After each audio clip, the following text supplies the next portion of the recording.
Na mtazamaji popote pale ulipo, hujambo na karibu kwa taarifa za Mbiu ya KTN. Jina langu ni Mary Kilobi.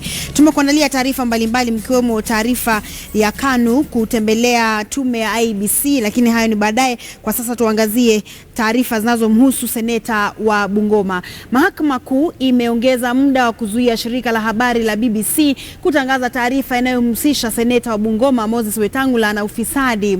Wetangula aliwasilisha kesi mahakamani akidai kuwa BBC ilimhusisha na madai ya ufisadi unaodaiwa kufanyika miaka 3 iliyopita. Kupitia kwa wakili James Orengo, Wetangula alisema kuwa madai hayo yalikanusha na aliyekuwa mfanyikazi wa BAT.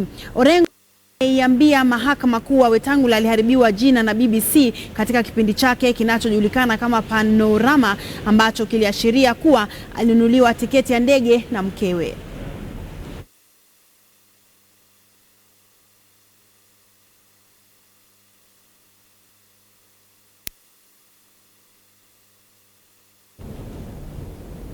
Na mtazamaji, tume ya IEBC imetishia kutilia vikwazo chama cha KANU kufuatia madai ya chama hicho kwamba IEBC ilishirikiana na JAP kufanya udanganyifu kwenye uchaguzi mdogo wa seneti wa kaunti ya Kericho. Hata hivyo, katibu mkuu wa chama hicho Nick Salat kwa njia ya simu alidokeza kuwa hawakupokea mwaliko rasmi kutoka kwa IEBC. Aidha, amesema hawatafika mbele ya tume hiyo kwa msingi kwamba IEBC ndio inalaumiwa kwa kutowajibika. Na sasa tunaungana na mwanahabari wetu Jeff Kirui atueleze zaidi. Naam, asante sana Mary Kilobi. Leo tulikuwa katika afisi za tume huru ya uchaguzi na mipaka IEBC, ambapo tulikuwa tunasubiri wadau wa KANU ambao walikuwa wanatarajiwa kupeleka malalamishi yao katika afisi ya tume hiyo, lakini hawakuweza kufika. Tuliweza kuzungumza na katibu mkuu wa chama hicho Nick Salat, ambaye alisema kwamba hawezi fika mbele ya tume hiyo kwa msingi kwamba malalamishi yao yanahusiana na tume hiyo ya IEBC. Hivyo basi hawezi kufika mbele ya tume ambayo wanaishtumu, na tume hiyo ikiongozwa na afisa mtendaji Ezra Chiloba alisema kwamba wanaweza kuwekea vikwazo KANU iwapo hawatafika mbele ya tume hiyo kutoa mwanga zaidi kuhusiana na madai kwamba IEBC ilishirikiana na chama cha JAP kupatia ushindi mgombea wa Jubilee Aaron Cheruiyot ambaye anatarajishwa wakati wowote wiki hii. Na baadhi ya masuala ambayo yanaibuka ni kwamba IEBC inasema kwamba KANU, madai ya KANU yanaribia sifa tume hiyo ya uchaguzi, tume hiyo huru ya uchaguzi na mipaka IEBC. Ikikumbuka kwamba imesalia tu mwaka mmoja kabla ya Kenya kuelekea katika kura uchaguzi mkuu ambao unatarajiwa kufanyika mwaka ujao. Na pia KANU kwa upande wake imesema kwamba IEBC ikishirikiana na JAP ilifanya visivyo kwenye uchaguzi huo, ikisema kwamba JAP na IEBC ilitumia programu za tarakilishi kuhakikisha kwamba mgombea wa JAP Aaron Cheruiyot anapata ushindi. Na haya sio masala ambayo yanaibuka peke yake kwenye uchaguzi mdogo wa Kericho. Yeye wanasema kwamba masala haya yaliibuka pia kwenye uchaguzi mdogo wa Malindi, ambapo Jeff taniwaradhi ni kidogo ili tuelekee jijini kwenye taarifa ambayo inapeanwa na gavana wa Mombasa Ali Hassan Joho.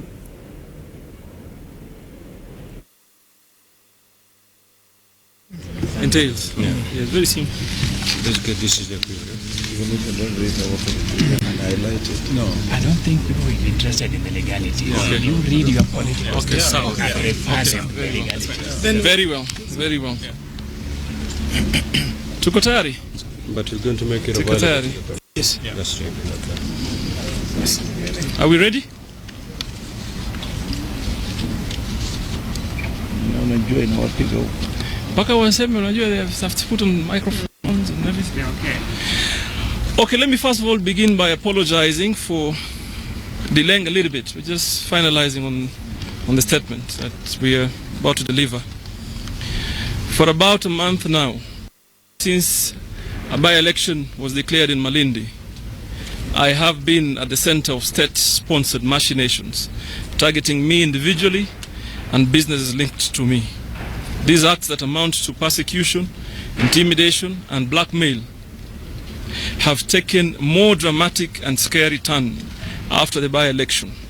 Suddenly, the government realized I have excess bodyguards that have to be taken away. It was after Malindi was won by ODM that the national government decides that I have guns that I no longer deserve and that I needed to surrender. These misgivings have been communicated to me in a most uncouth and unprofessional manner.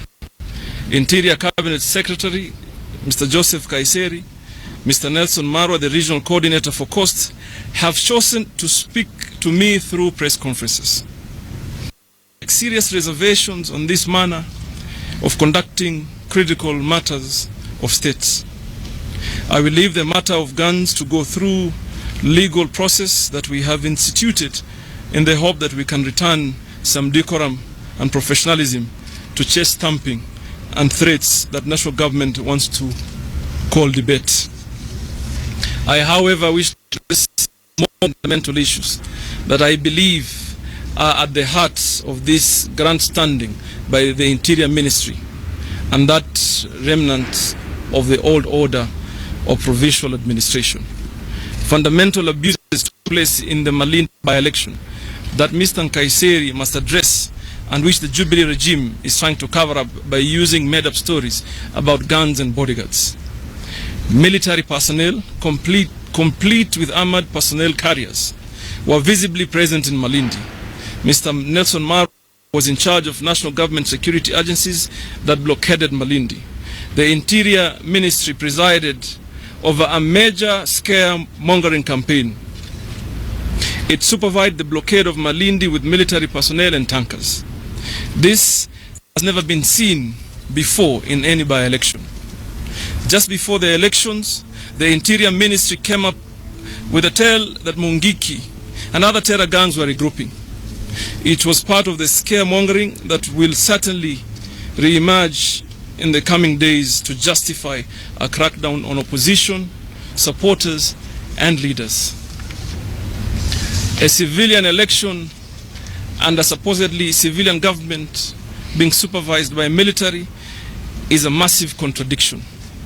The law is clear about the circumstance under which our military can be deployed. Mr. Kaiseri and the presidency or the country explanation to this breach of law. Jubilee government, it wants to run a civilian regime or it is embracing military rule. I wish to say again, I was elected legally under the laws of Kenya. I remain truly committed to the rule of law and constitutionalism. I remain committed to the spirit of our constitution that creates two levels of government.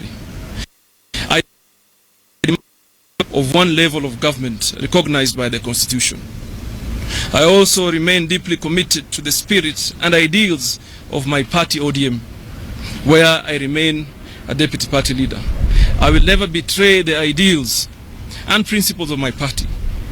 Neither threats nor promise of good rewards will make me change my commitment to the ideals of good governance and separations of power to which ODM is committed. Kenya must remain a nation guided by the rule of law. As for me and my party, I will stand on the side of law and also on the same side with my people. Thank you, God bless you, and God bless Kenya. Kiswahili kidogo? Wow. No, I think we'll go with just that. Then we can ask you. Yes. I have two questions. Towards the end of your statement, you have said that neither promises of whatever rewards and anything will make you change your mind. Are you trying to suggest that there have been such? And secondly, I wish to know exactly what you did with your guns as Governor Ali Hassan Joho. By the way, first of all, I want you to know that the day I went to Malindi by election, I had my guns kept in safe custody. So I never had any weapon with me during the Malindi campaign and the by-election. So there is absolutely nothing that I have done with my guns. And so that you know, I have been a license holder for the last 19 years or so. There has never been any issue, any reported incident, any abuse or any misuse. So I can categorically state here today that there is nothing wrong I've done with my weapons that are licensed to me. Yeah. Well, we will. I want us to stick to this issue today. But it's Yes. part of your statement, Governor. Let us stick to this issue today. We can have another forum with you to discuss the other details. Yes.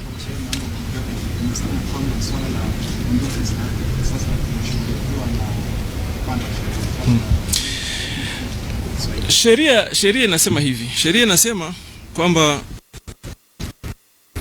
mhusika kupeana leseni ana sheria ku license, but there are procedures ambazo ziko ndani ya sheria. One is that akirevoke hiyo license, you have first of all 14 days to comply. Katika 14 days, the law allows that you appeal to the minister. Na uki-appeal, that acts as an automatic suspension of the revocation. So that's where we are today. We are hoping, even though I'm aware, unfortunately, the minister has a predetermined position, lakini sheria tutaifuata. Ikishindikana, kuna judiciary, tutaendelea mbele. Yes, sir. My name is Morini Moni from KTN. You raised concern about alleged. Have you raised those concerns to the IEBC and the State Security Department? Perhaps a second question.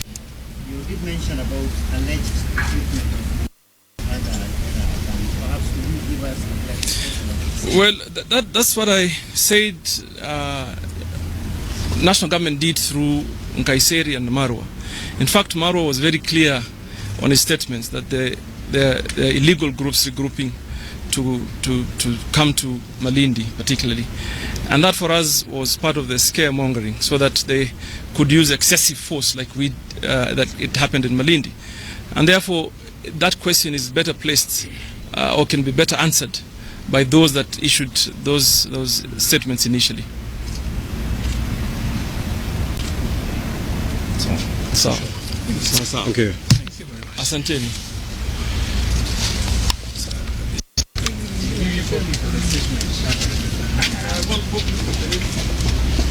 Mtazamaji, basi ndio kikao hicho na wanahabari kati ya gavana wa kaunti ya Mombasa Hassan Joho pamoja na baadhi ya viongozi wakuu katika muungano wa CORD na hata katika vyama mbalimbali ambavyo vinavyoleta muungano huo, wakizungumzia swala ama utata ambao umekuepo kuanzia juzi hadi hivi sasa, ikiwemo kupokonywa ama kupunguzwa kwa walinzi wake na vile vile kutakiwa arudishe silaha ambazo alikuwa anamiliki. Basi ni taarifa ambayo tumekuletea kwa njia ya moja kwa moja kutoka makao makuu ya chama cha muungano huo wa CORD hapa jijini Nairobi. Mtazamaji, napumua kidogo, baadaye nitarudi. Nimechukua nafasi ya mwanahabari mwenzangu Mary Kilobi ambaye kidogo hajisikii vizuri. Hata hivyo nitakuletea taarifa zaidi kwenye muda usiokuwa mrefu. Usiende mbali.